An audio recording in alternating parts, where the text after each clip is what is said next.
ஓம் சாய்ராம். சாய் அன்பர்கள் அனைவருக்கும் அன்பு வணக்கங்கள். என் அன்பு குழந்தையே, இந்த விடியலும் இனி வரும் விடியலும் என்ன செய்ய போகின்றோம், எப்படி இந்த பிரச்சனையை சமாளிக்கப் போகின்றோம், எப்படி தீர்க்கப் போகின்றோம் என்று வாழ்க்கையை புலம்பிக் கொண்டே ஆரம்பிக்கின்றாய். என் தங்கமே, என்னுடைய பிள்ளையாகிய உனக்கு என்ன தேவை என்பது எனக்கு தெரியும்.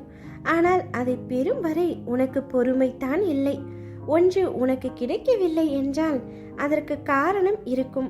அதை பெறுவதற்கான மனப்பக்குவத்தையும் தைரியத்தையும் சோதனையையும் கொடுத்து உன்னுடைய பொறுமையையும் நம்பிக்கையையும் சோதித்த பிறகே கிடைக்கும். அது ஒரு சிலருக்கு ஒரு நாளில், ஒரு வாரத்தில், ஒரு மாதத்தில், ஒரு வருடத்தில், எப்பொழுது வேண்டுமானாலும் நடக்கலாம். கஷ்டம் என்பது நிரந்தரம் அல்ல. உன்னுடைய கர்ம வினைகளை எவராலும் தடுக்க முடியாது. அதன் வீரியத்தை குறைக்கவே முடியும். என்னை வணங்கிய உடனே உனக்கு எல்லாம் கிடைக்க வேண்டும் என்று நீ நினைப்பது சாத்தியம் இல்லை. நான் சாயப்பாவை அனுதினமும் வணங்குகின்றேன்.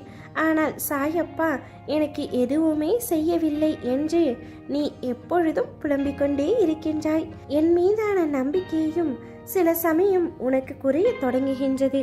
என் தங்கமே, நீ வேண்டியது கிடைக்கும். உனக்கு வேண்டிய நேரத்தில். நிச்சயம் நம்பிக்கை பொறுமை இரண்டுமே உனக்கு அவசியமான ஒன்று. நீ என்னை மனதார ஒரு முறை நினைத்தால் மறுகணமே நான் உனக்கு காட்சி தருவேன். நீ எங்கே இருந்தாலும் உன்னுடைய அருகில் நான் இருப்பேன். இதனால் வரை நீ பட்ட கஷ்டங்கள் அனைத்துமே முடிந்துவிட்டது. இனிமேல் நீ வாழ்க்கையில் சந்தோஷமாக இருக்கப் போகின்றாய். உன்னை ஏளனமாக பார்த்து நகைத்தவர்கள் முன்னிலை கொடியாய் நீ உயர்ந்து நிற்கப் போகின்றாய். உன்னை தாங்கும் கம்பாக நான் என்ற உன்னிடத்தில் உன் சாய் தேவாவை நீ என்ற சொல்லுக்கு அர்த்தம் கண்டாயோ, அந்த நொடி பொழுதில் இருந்தே உனக்காக நான் இருக்கின்றேன்.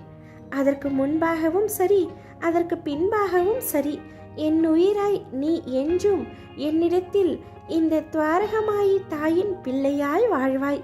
என்னுடைய பரிபூரண அருளும் ஆசீர்வாதங்களும் அன்பும் எப்பொழுதும் உனக்கு உண்டு. உன் கண்ணீரை துடைக்கவே உன் அப்பா நான் வந்திருக்கின்றேன்.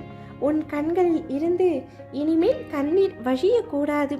இது உன் உயிராய் நினைக்கும் உன் சாய் தேவா, உன் சாயப்பா, உன் துவாரகமாயி தாயின் ஆணை.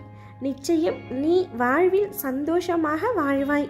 நீ ஜெயமாக எல்லா செல்வ வளங்களையும் பெற்று பெயரும் சிறப்புமாய் சுபிட்சமாய் நிம்மதியுடன் மன நிறைவான வாழ்க்கையை வாழப்போகின்றாய். என் நெற்றியின் மீது கை வைத்து உன்னுடைய வேண்டுதல்களை கூறு. நீ நினைத்தது அனைத்துமே நிச்சயம் நடக்கும். ஓம் சாய்ராம்.